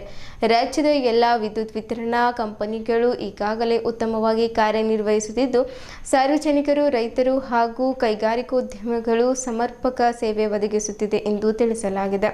ಸರ್ಕಾರದ ವಿವಿಧ ಯೋಜನೆಗಳನ್ನು ಅನುಷ್ಠಾನಗೊಳಿಸುವಲ್ಲಿ ವಿದ್ಯುತ್ ವಿತರಣಾ ಕಂಪನಿಗಳು ಪ್ರಮುಖ ಪಾತ್ರ ವಹಿಸುತ್ತಿವೆ. ಇಂತಹ ಸಂದರ್ಭದಲ್ಲಿ ಖಾಸಗಿ ಕಂಪನಿಗಳಿಗೆ ವಿದ್ಯುತ್ ವಿತರಣಾ ಕ್ಷೇತ್ರದಲ್ಲಿ ಅವಕಾಶ ನೀಡಿದರೆ ಸರ್ಕಾರ ನೇರ ನಿಯಂತ್ರಣ ಕಡಿಮೆಯಾಗಲಿದ್ದು, ಸಾರ್ವಜನಿಕರು, ರೈತರು ಹಾಗೂ ಕೈಗಾರಿಕೆಗಳಿಗೆ ಅನ್ಯಾಯವಾಗುವ ಸಾಧ್ಯತೆ ಇದೆ ಎಂದು ಸಂಘ ಆತಂಕ ವ್ಯಕ್ತಪಡಿಸಿದ್ದಾರೆ. ಟಾಟಾ ಪವರ್ ಕಂಪನಿಯ ಸಲ್ಲಿಸಿರುವ ಅರ್ಜಿಯನ್ನು ವಿದ್ಯುತ್ ಶಕ್ತಿ ಕಾಯ್ದೆ 2003ರ ಸೆಕ್ಷನ್ 108ರ ಅನ್ವಯ ತಿರಸ್ಕರಿಸಿ ರಾಜ್ಯದ ವಿದ್ಯುತ್ ವಿತರಣಾ ವ್ಯವಸ್ಥೆಯನ್ನು ಸರ್ಕಾರದ ಅಧೀನದಲ್ಲಿಯೇ ಮುಂದುವರಿಸುವಂತೆ ಸೂಕ್ತ ಕಾನೂನು ಕ್ರಮ ಕೈಗೊಳ್ಳಬೇಕೆಂದು ಮನವಿಯಲ್ಲಿ ಒತ್ತಾಯಿಸಲಾಗಿದೆ. ಬೇಡಿಕೆಗಳನ್ನು ಸರ್ಕಾರ ಪರಿಗಣಿಸದಿದ್ದಲ್ಲಿ ಜಿಲ್ಲಾದ್ಯಂತ ಬೀದಿಗಿಳಿದು ಉಗ್ರ ಹೋರಾಟ ನಡೆಸಲಾಗುವುದು. ಯಾವುದೇ ಅಹಿತಕರ ಘಟನೆಗಳಿಗೆ ಸರ್ಕಾರವೇ ಹೊಣೆಯಾಗಲಿದೆ ಎಂದು ಸಂಘದ ಮುಖಂಡರು ಎಚ್ಚರಿಕೆ ನೀಡಿದ್ದಾರೆ. ಈ ಸಂದರ್ಭದಲ್ಲಿ ಕರ್ನಾಟಕ ರಾಜ್ಯ ರೈತ ಸಂಘ ಹಾಗೂ ಹಸಿರು ಸೇನೆಯ ಜಿಲ್ಲಾ ಗೌರವಾಧ್ಯಕ್ಷ ಸಿದ್ದರಾಮಪ್ಪ ಅಂದೂರೆ, ಜಿಲ್ಲಾಧ್ಯಕ್ಷ ಶ್ರೀಮಂತ್ ಬಿರಾದರ್, ಜಿಲ್ಲಾ ಪ್ರಧಾನ ಕಾರ್ಯದರ್ಶಿ ದಯಾನಂದ ಸ್ವಾಮಿ ಸಿರ್ಸಿ, ರಾಜ್ಯ ಕಾರ್ಯದರ್ಶಿ ಶೋಭಾವತಿ ಕಾರ್ಭಾರಿ, ರಾಜ್ಯ ಪ್ರತಿನಿಧಿ ಶೇಷರಾವ್ ಕಣ್ಜಿ, ರಾಜ್ಯ ಉಪಾಧ್ಯಕ್ಷ ಚಂದ್ರಶೇಖರ್ ಜಮಖಂಡೆ, ಮಹಿಳಾ ಘಟಕದ ಜಿಲ್ಲಾಧ್ಯಕ್ಷೆ ಮಹಾನಂದ ದೇಶಮುಖ್, ಜಿಲ್ಲಾ ಉಪಾಧ್ಯಕ್ಷರಾದ ಶಂಕರಪ್ಪ ಪಾರ ಹಾಗೂ ಸಿದ್ದಣ್ಣ ಭೂಶೆಟ್ಟೆ, ಭಾಲ್ಗಿ ತಾಲೂಕು ಅಧ್ಯಕ್ಷ ಬಾಬುರಾವ್ ಜೋಳದಾಪ್ಕ, ಕಮಲ್ನಗರ್ ಅಧ್ಯಕ್ಷ ಪ್ರವೀಣ್ ಕುಲಕರ್ಣಿ, ಬಸವ ಕಲ್ಯಾಣ ಅಧ್ಯಕ್ಷ ಸುಭಾಷ್ ರಗಟೆ, ಬೀದರ್ ಅಧ್ಯಕ್ಷ ನಾಗಯ್ಯಸ್ವಾಮಿ, ಔರಾದ್ ಅಧ್ಯಕ್ಷ ಪ್ರಕಾಶ್ ಬಾವ್ಗೆ, ಹುಮ್ನಾಬಾದ್ ಅಧ್ಯಕ್ಷ ಸತೀಶ್ ನನ್ನೂರೆ, ಔರಾದ್ ಮಹಿಳಾ ಘಟಕದ ಅಧ್ಯಕ್ಷೆ ಭಾಗ್ಯಶ್ರೀ ದೇಶಮುಖ್, ಭಾಲ್ಕಿ ಮಹಿಳಾ ಘಟಕದ ಅಧ್ಯಕ್ಷೆ ಸುವರ್ಣ ಬಳತೆ ಹಾಗೂ ಭಾಲ್ಕಿ ಮಹಿಳಾ ಘಟಕದ ಕಾರ್ಯಾಧ್ಯಕ್ಷೆ ವನಿತಾ ಮಾಶೆಟ್ಟಿ ಸೇರಿದಂತೆ ಹಲವು ಪದಾಧಿಕಾರಿಗಳು ಉಪಸ್ಥಿತರಿದ್ದರು.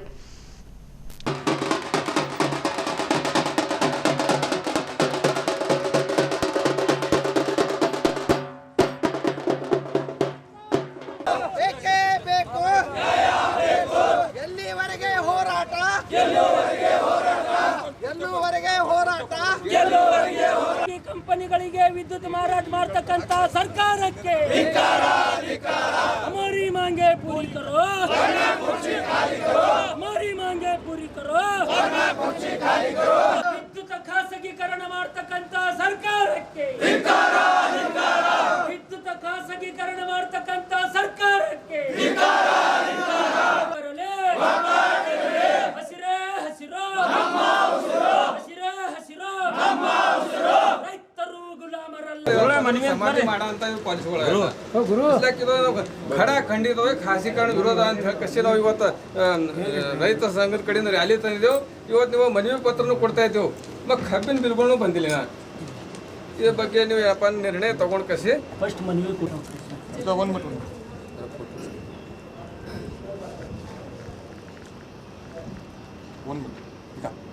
ಸಂತೋಷ.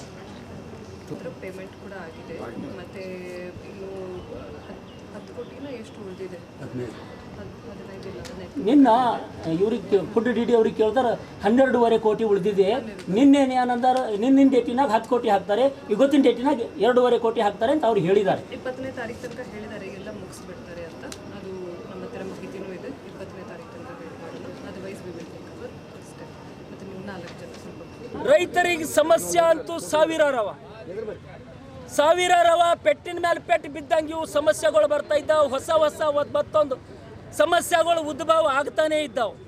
ಯಾಕಂದ್ರೆ ಈಗ ನಮ್ಮ ರಾಜ್ಯದಲ್ಲಿ ವಿದ್ಯುತ್ ಏನದಂದ್ರೆ ಪೂರ್ತಿ ಕೃಷಿ ಪಂಪ್ಸೆಟ್ಗಳಿಗೆ ವಿದ್ಯುತ್ ಏನದಂದ್ರೆ ಫ್ರೀ ಅಂತ ಕಸಿ ಹೇಳಿಂದದ, ಉಚಿತ ಕೊಡ್ತಾ ಇದ್ದಾರೆ ಸರ್ಕಾರದವರು. ಈಗ ಅದ್ರಾಗ ಏನದಂದ್ರೆ ಇತ್ತೀಚೆಗೆ ಟಾಟಾ ಕಂಪನಿದವರು ಏನು ವಿದ್ಯುತ್ ಏನದ ಅಂದ್ರೆ ಖರೀದಿ ಮಾಡ್ಲಕ್ಕ ಸರ್ಕಾರ ಬಲ್ಲಿ ಅಪ್ಲಿಕೇಶನ್ ಹಾಕ್ಯಾರ. ಸರ್ಕಾರ ಕೂಡ ಈಗ ರೆಡಿ ಆಗ್ಯದ, ಅವ್ರಿಗೆ ವಿದ್ಯುತ್ ಏನದ ಅಂದ್ರೆ ಖರೀದಿ ಕೊಡ್ಲಕ್ಕೆ ರೆಡಿ ಆಗ್ಯದ. ಅದೇ ಟಾಟಾ ಕಂಪನಿ ಅಂದ್ರೆ ಖಾಸಗಿ ಕಂಪನಿನೇ. ಇವತ್ತು ಟಾಟಾ ಅದ, ನಾಳೆಗೆ ಮತ್ತೊಂದು ಯಾವ್ದಾರ ಅಡಾನಿ ಅಂಬಾನಿ ಬರ್ಬೋದೇನೋ. ನಮ್ದು ಒಂದೇ ಹೇಳೋದದ, ವಿದ್ಯುತ್ ಏನದ ಅಂದ್ರೆ ಸರ್ಕಾರದ ಅದಿಂದಾಗೆ ನಡಿಬೇಕು. ಒಂದು ಸಲ ಖಾಸಗೀಕರಣ ಆಯ್ತಂದ್ರೆ ಸರ್ಕಾರದ ನಿಯಂತ್ರಣದಾಗ ಅದು ಇರಲ್ದು. ಅದರ ಕಡೆಂದು ಇದು ಪೆಟ್ಟು ಏನದ ಅಂದ್ರೆ ರೈತರಿಗೆ ಭಾಳ ದೊಡ್ಡ ಪ್ರಮಾಣದಾಗ ಪೆಟ್ಟು ಬೀಳತದ. ಯಾಕಂದ್ರೆ ಇವತ್ತು ನಾವು ಕೃಷಿ ಪಂಪ್ ಸೆಟ್ಗಳಿಗೆ ಆರಾಮವಾಗಿ ಏನದ ಅಂದ್ರೆ ವಿದ್ಯುತ್ ನಾವು ಬಳಸ್ತಾ ಇದ್ದೆವು. ಈ ಖಾಸಗಿ ಕಂಪನಿದವರು ಅದಕ್ಕೆ ಬೆಲೆ ಏರಿಸ್ತಾರ ಮತ್ತು ನಮ್ಮ ಕೃಷಿ ಪಂಪ್ ಸೆಟ್ಗಳಿಗೆ ಸ್ಮಾರ್ಟ್ ಮೀಟರ್ ಅಂತ ಕೂಡಿಸ್ತಾರೆ. ಇವತ್ತು ನಾವು ಮೊಬೈಲ್ ಯಾವ ಪ್ರಕಾರ ನಾವು ರೀಚಾರ್ಜ್ ಮಾಡ್ತಾ ಇದ್ದೇವೋ ಅದೇ ಪ್ರಕಾರ ಆ ಸ್ಮಾರ್ಟ್ ಮೀಟರ್ಗಳಿಗೆ ನಾವು ರೀಚಾರ್ಜ್ ಮಾಡ್ತಕ್ಕಂಥ ಪರಿಸ್ಥಿತಿ ಬರ್ತದ. ರೈತರಿಗೆ ಏನು ಫ್ರೀಯಾಗಿ ವಿದ್ಯುತ್ ಕೊಡ್ತಾ ಇತ್ತು, ಪಂಪ್ ಸೆಟ್ಗಳಿಗಾಗಲಿ ತೋಟದಲ್ಲಿ ಸಿಂಗಲ್ ಫೇಸ್ ಆಗಲಿ ಫ್ರೀ ಕೊಡ್ತಾ ಇತ್ತು. ಇವತ್ತು ಖಾಸಗೀಕರಣ ಮಾಡಿ ಅವ್ರ ರೈತರ ಮೇಲೆ ಭಾಳ ದೊಡ್ಡ ಹೊರೆ ಮಾಡ್ತಾ ಇದ್ದಾರೆ.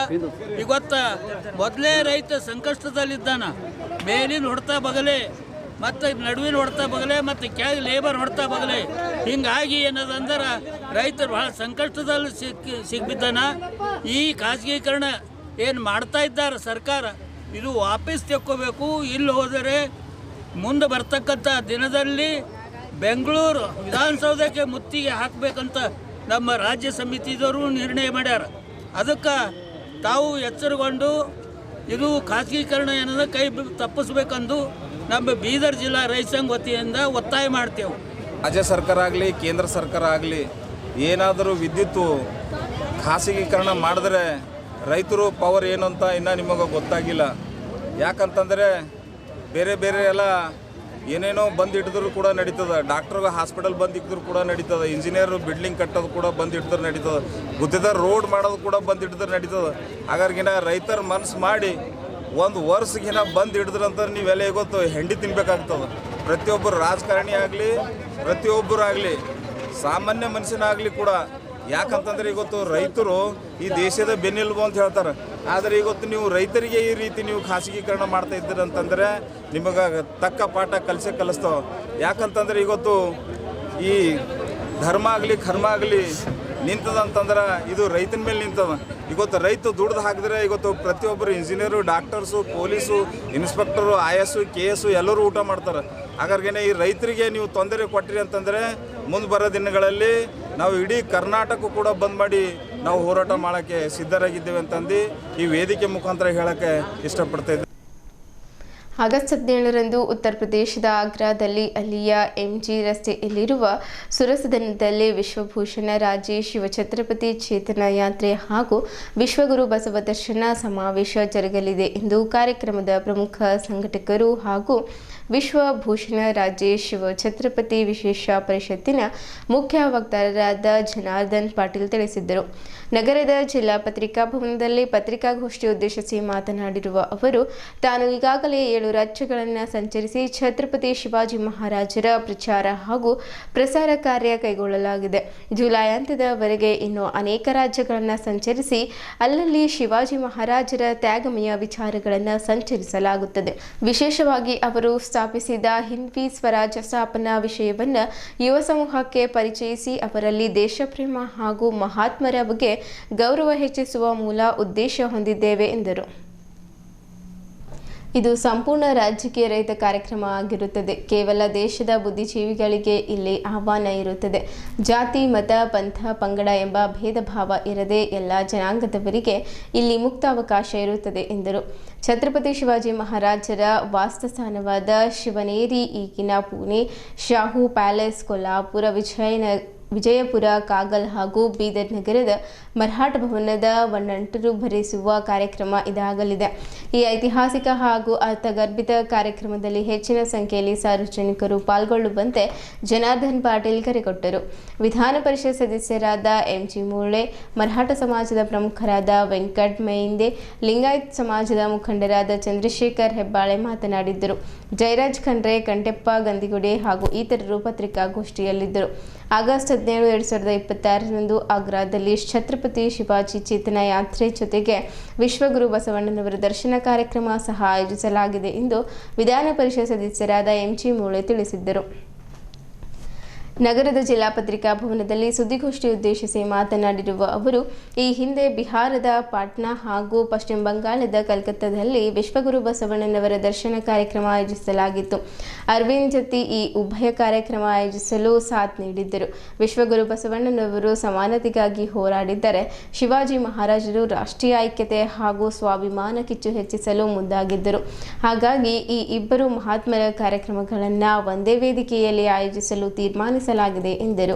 17 ಆಗಸ್ಟ್ 1766ರಲ್ಲಿ ಔರಂಗಜೇಬನಿಂದ ಬಂಧಿಸಲ್ಪಟ್ಟಿದ್ದ ಶಿವಾಜಿ ಮಹಾರಾಜರು 100 ದಿನಗಳ ನಂತರ ಅಂದು ಬಿಡುಗಡೆಯಾದ ದಿನ ಆಗಿರುವುದರಿಂದ ಈ ಕಾರ್ಯಕ್ರಮ ಆಯೋಜಿಸಿದ್ದಕ್ಕೆ ಮಹತ್ವ ಪಡೆದಿದೆ. ಶಿವಾಜಿ ಮಹಾರಾಜರ ನಂತರ ಅವರ ಪುತ್ರ ಸಂಭಾಜಿ ಮಹಾರಾಜ, ನಂತರ ರಾಜಾರಾಮ್ ಅವರ ಹಿಂದ್ವಿ ಸ್ವರಾಜ್ಯ ಉಳಿಸಲು ಶ್ರಮಿಸಿದ್ದರು ಎಂದರು. ಮಹಾತ್ಮ ಬಸವೇಶ್ವರರಲ್ಲಿ ಅಷ್ಟೇ ಅಭಿಮಾನಿಗಳು.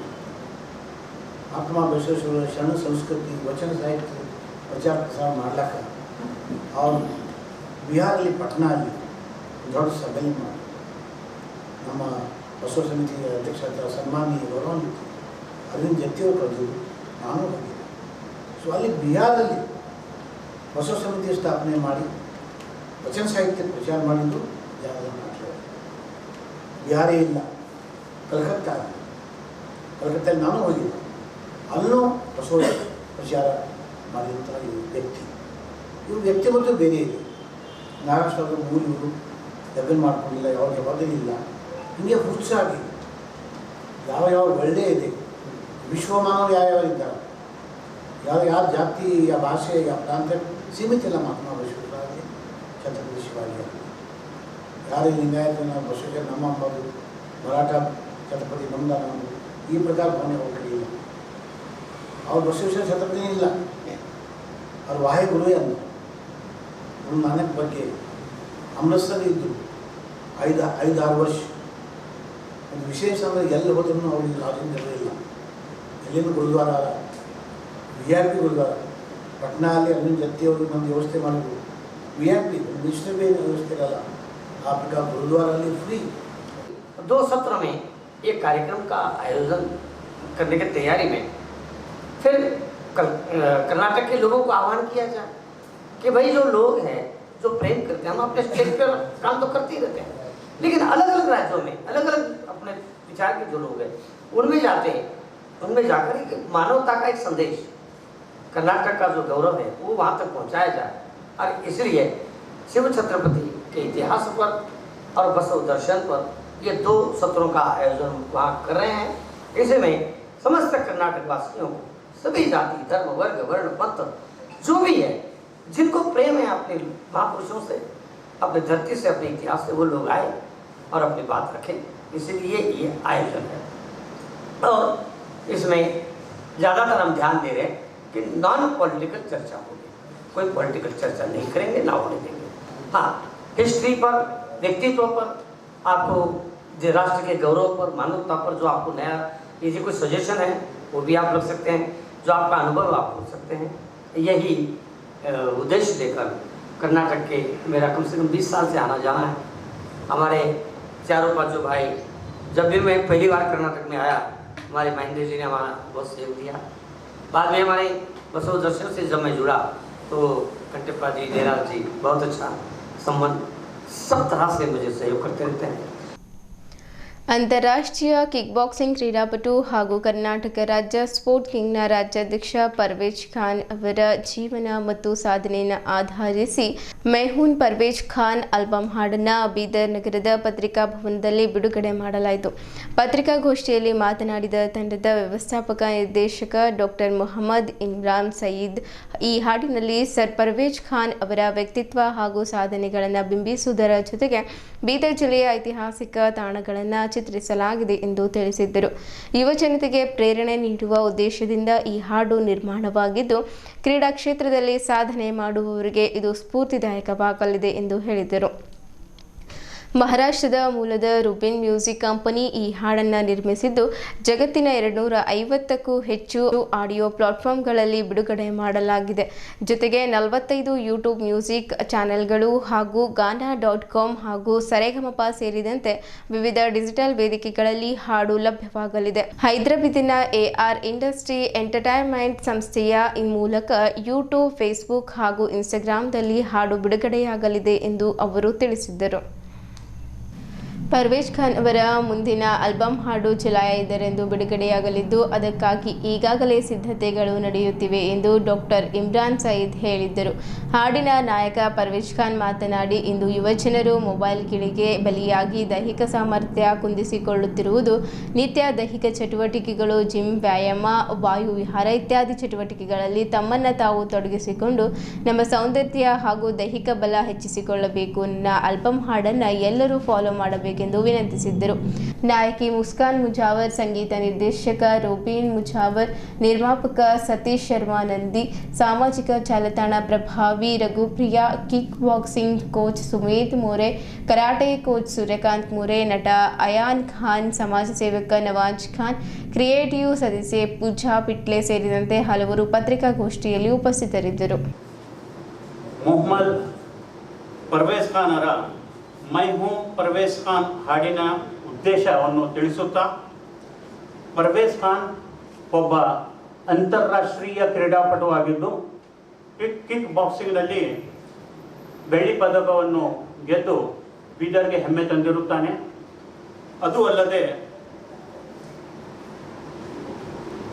ಕರ್ನಾಟಕ ರಾಜ್ಯದ ಸ್ಪೋರ್ಟ್ಸ್ ವಿಂಗ್ನ ರಾಜ್ಯಾಧ್ಯಕ್ಷನೂ ಆಗಿ ಈ ಒಂದು ಹಾಡಿನಲ್ಲಿ ಬೀದರಿನ ಐತಿಹಾಸಿಕ ತಾಣಗಳನ್ನು ಚಿತ್ರೀಕರಿಸಲಾಗಿದೆ. ಈ ಹಾಡು ಇಂದಿನ ಯುವಕರಿಗೆ ಸ್ಫೂರ್ತಿಯಾಗಲಿದೆ. ಈ ಹಾಡನ್ನು ಮಹಾರಾಷ್ಟ್ರ ಮೂಲದ ರುಬಿನ್ ಮ್ಯೂಸಿಕ್ ಕಂಪನಿಯು ಚಿತ್ರಿಸಲಾಗಿದೆ. ಜಗತ್ತಿನ 250 ಆಟೋ ಪ್ಲಾಟ್ಫಾರ್ಮ್ನಲ್ಲಿ ಈ ಹಾಡು ಬಿಡುಗಡೆ ಮಾಡಲಾಗಿದೆ. ಇದು ಅಲ್ಲದೆ 45 ಯೂಟ್ಯೂಬ್ ಮ್ಯೂಸಿಕ್ ಚಾನೆಲ್ಗಳು ಹಾಗೂ 45 ಗಾನಾ.com, ಅದು ಅಲ್ಲದೆ ಸಾರೆಗಾಮ ಪ್ಲಾಟ್ಫಾರ್ಮ್ನಲ್ಲಿಯೂ ಈ ಹಾಡು ಬಿಡುಗಡೆ ಮಾಡಲಾಗಿದೆ. तो वो है ही, बट उन्होंने अपना इंटरेस्ट ऐसा बताया था कि इनको एक्टिंग भी अच्छी लगती है, तो उसी पे आधारित हमने फिर बोला कि एक सॉन्ग बनाया जाए कि स्पोर्ट्स के अलावा इनको जो शौक है, तो अब ये धीरे धीरे बॉलीवुड में एंटर करना चाह रहे हैं, तो ये सॉन्ग एक स्टार्ट है. इसके अलावा एक और हमारा सॉन्ग है, म्यूजिक रूबी म्यूजिक हमारी कंपनी है, एक और सॉन्ग है ए सनम जो 5 जुलाई को रिलीज होगा. इन्हीं के साथ में हमने किया है. तो ये स्पोर्ट्स के अलावा फर्स्ट बॉलीवुड सॉन्ग होगा जो ये अब कर रहे हैं, और इसके आगे भी कोई प्रोजेक्ट्स अभी सर बेहतर जानते हैं वो अब क्या प्रोजेक्ट्स करने वाले हैं. ये एल्बम बनाने का एल्बम बनाया गया है स्पोर्ट्स पर. मैं सभी से दरख्वास्त करता हूँ कि आप सभी ये एल्बम को पसंद कीजिए, अपने फैमिली वालों के साथ देखिए, दोस्तों के साथ देखिए, और आगे भी मेरा इंटरेस्ट रहेगा कि आप इसी तरह से मुझे चाहें और इसी तरह से आप मुझे आगे प्यार करेंगे और ये इंस्पायर करेंगे. मैं अपनी बात खत्म करता हूँ. जय हिंद, जय करना. Thank you. परवेज खान को और मेरी सारी जितनी भी यहाँ पे मंच पे लोग बैठे हैं उनको और परवेज खान की टीम को सबको मुबारकबाद देता हूँ. ये बस एक मैसेज है यूथ के लिए और जो आने वाली यूथ के लिए. It's not an easy thing कि आप लोग मतलब एक्टिंग भी करो और सोशल वर्क भी करो, समाज सेवा भी साथ में करो. तो ये बहुत टफ कंपटीशन होता है. तो आप लोगों को सबको इंकरेज करना चाहिए। ये एक यूथ के लिए कर्नाटका, नॉट ओनली इधर डिस्ट्रिक्ट, सारे इंटायर कर्नाटका के लिए एक मतलब अच्छा मैसेज है। जैसे कि हमारे नवाज खान साहब ने अभी बताया कि लोग नशे में मुब्तला हैं, बहुत सारी चीज़ों में मतलब फ़ोन्स में बहुत सारे गलत एक्टिविटीज़ में मतलब हैं, तो उस चीज़ को मतलब ख़त्म करने के लिए कुछ ना कुछ तो करना पड़ेगा। जैसे हमारे परवेज़ खान ने मतलब अभी स्पोर्ट्स विंग के चेयरमैन हैं, उस चीज़ को उन्होंने एक मैसेज दिया है, तो उसी तरह से कि कुछ ना कुछ यही नहीं ऐसे लोग सब फॉलो करें और जितने भी यूथ हैं कर्नाटका के वो लोग मतलब इस चीज़ को एनकरेज करें। Congratulations to everyone. ಇತ್ತೀಚೆಗೆ ಮಲೇಷಿಯಾದ ಕೌಲಾಲಂಪುರಂನ JW ಮಾರಿಯಟ್ ಹೋಟೆಲ್ನಲ್ಲಿ 2026 ಜೂನ್ 10ರಂದು ನಡೆದ 27ನೇ ಏಷ್ಯಾವನ್ ಆಸಿಯಾನ್ ಶೃಂಗಸಭೆ ಅಂಗವಾಗಿ ವಿಶೇಷ ಪ್ರಶಸ್ತಿ ಪ್ರದಾನ ಸಮಾರಂಭವನ್ನು ಆಯೋಜಿಸಲಾಗಿತ್ತು. ಆಸಿಯಾನ್ನ ಉತ್ಸವವನ್ನು ಆಚರಿಸುವುದು ಎಂಬ ವಿಷಯದಡಿ ನಡೆದ ಈ ಶೃಂಗಸಭೆಯಲ್ಲಿ 27 ದೇಶಗಳ ಗಣ್ಯ ನೀತಿ ನಿರೂಪಕರು, ರಾಜತಾಂತ್ರಿಕರು ಹಾಗೂ ಉದ್ಯಮ ಕ್ಷೇತ್ರದ ಮುಖಂಡರು ಭಾಗವಹಿಸಿದ್ದರು. ಶೃಂಗಸಭೆಯ ಮುಖ್ಯ ಉದ್ದೇಶ ಗಡಿಯಾಚೆಗಿನ ವ್ಯಾಪಾರವನ್ನು ಬಲಪಡಿಸುವುದು, ನಾವೀನ್ಯತೆಯನ್ನು ಉತ್ತೇಜಿಸುವುದು ಹಾಗೂ ಆಗ್ನೇಯ ಏಷ್ಯಾ ಮತ್ತು ಅದರಾಚೆಯ ರಾಷ್ಟ್ರಗಳೊಂದಿಗೆ ಕಾರ್ಯತಂತ್ರದ ಪಾಲುದಾರಿಕೆಯ ಮತ್ತಷ್ಟು ಬಲಪಡಿಸುವುದು ಶೃಂಗಸಭೆಯ ಮುಖ್ಯ ಉದ್ದೇಶವಾಗಿತ್ತು. 2026ರ ಆವೃತ್ತಿಯ ಭಾಗವಾಗಿ ಏಷ್ಯಾನ್ನ ವಿಶೇಷ ಬೌದ್ಧಿಕ ಶಕ್ತಿ ಬ್ಲಾಕ್ಸ್ಟಾನ್ನ ಮಹಿಳಾ ಸಬಲೀಕರಣ ಪ್ರಶಸ್ತಿಯನ್ನು ವಿವಿಧ ಕ್ಷೇತ್ರಗಳಲ್ಲಿ ನಾಯಕತ್ವ, ನಾವೀನ್ಯತೆ ಹಾಗೂ ಸಾಮಾಜಿಕ ಪರಿವರ್ತನೆಗೆ ಗಮನಾರ್ಹ ಕೊಡುಗೆ ನೀಡಿರುವ ಮಹಿಳಾ ಸಾಧಕರಿಗೆ ನೀಡಲಾಯಿತು. ಮಿತಿಗಳನ್ನು ದೃಢೀಕರಿಸಿ ಅಡೆತಡೆಗಳನ್ನು ಮುರಿದು ಮತ್ತು ಸಮಾಜದ ಮೇಲೆ ವಿಶಿಷ್ಟವಾದ ಆಳವಾದ ಪ್ರಭಾವ ಬೀರುವ ಅಸಾಧಾರಣ ಮಹಿಳಾ ನಾಯಕಿಯರನ್ನು ಗುರುತಿಸುವ ಮತ್ತು ಗೌರವಿಸುವ ಗುರಿಯನ್ನು ಈ ಪ್ರಶಸ್ತಿ ಹೊಂದಿದೆ. ಗುರುನಾನಕ್ ಶಿಕ್ಷಣ ಸಂಸ್ಥೆಯ ಉಪಾಧ್ಯಕ್ಷರಾದ ಡಾಕ್ಟರ್ ರೇಷ್ಮಾ ಕೌರ್ ಅವರು ಶಿಕ್ಷಣ ಮತ್ತು ಸಾಮಾಜಿಕ ಕ್ಷೇತ್ರಗಳಲ್ಲಿ ನೀಡಿದ ಅತ್ಯುತ್ತಮ ಸೇವೆ ಹಾಗೂ ಗಮನಾರ್ಹ ಕೊಡುಗೆಗಳನ್ನು ಗುರುತಿಸಿ ಈ ಪ್ರತಿಷ್ಠಿತ ಪ್ರಶಸ್ತಿಯನ್ನು ನೀಡಿ ಗೌರವಿಸಲಾಯಿತು. ಪ್ರಶಸ್ತಿಯನ್ನು ಸ್ವೀಕರಿಸುವ ಮೂಲಕ ಅವರು ಸಂಸ್ಥೆಗಳಿಗೆ ಮತ್ತೊಂದು ಗೌರವವನ್ನು ತಂದುಕೊಟ್ಟಿದ್ದಾರೆ. ಆ ಪ್ರಕ್ರಿಯೆಯನ್ನು ಏಷ್ಯಾವನ್ನ ಸಂಪಾದಕೀಯ ತಂಡವು ನಡೆಸಿದ್ದು, ಪ್ರಶಸ್ತಿ ಪ್ರದಾನ ಸಮಾರಂಭವನ್ನು ಗೌರವಾನ್ವಿತ ರಾಜತಾಂತ್ರಿಕ ಪ್ರತಿನಿಧಿಗಳ ಸಮ್ಮುಖದಲ್ಲಿ ನಡೆಸಲಾಯಿತು. ಮೇಲಿಶಕ್ಕೆ ಹಂಗೇರಿಯ ರಾಯಭಾರಿ ಡಾಕ್ಟರ್ ಸ್ಯಾಂಡರ್ಸ್ ಸಿಂಪೋಸ್ ಮತ್ತು ತುರ್ಕ್ಮೆನಿಸ್ತಾನ್ ರಾಯಭಾರಿ ಗೌರವಾನ್ವಿತ ಮೊಹಮ್ಮದ್ ತಾಜ್ ಮಶಾಲೋಮ್ ಅವರು ಡಾಕ್ಟರ್ ರೇಷ್ಮಾ ಕೌರ್ ಅವರಿಗೆ ಪ್ರಶಸ್ತಿಯನ್ನು ಪ್ರದಾನ ಮಾಡಿ ಗೌರವಿಸಿದರು. ಈ ಸಂದರ್ಭದಲ್ಲಿ ನಾನಕ್ ಸೀರಾ ಸಾಹೇಬ್ ಫೌಂಡೇಶನ್ ಅಧ್ಯಕ್ಷ ಡಾಕ್ಟರ್ ಎಸ್ ಬಲ್ಬೀರ್ ಸಿಂಗ್ ಉಪಸ್ಥಿತರಿದ್ದರು. ಇಲ್ಲಿಯವರೆಗೂ ಸುದ್ದಿ ಕೊಟ್ಟಿದ್ದು ನಾನು ಪ್ರಭಾವತಿ. ಮುಂದಿನ ಸುದ್ದಿಯೊಂದಿಗೆ ಮತ್ತೆ ಭೇಟಿಯಾಗೋಣ. ವಂದನೆಗಳು.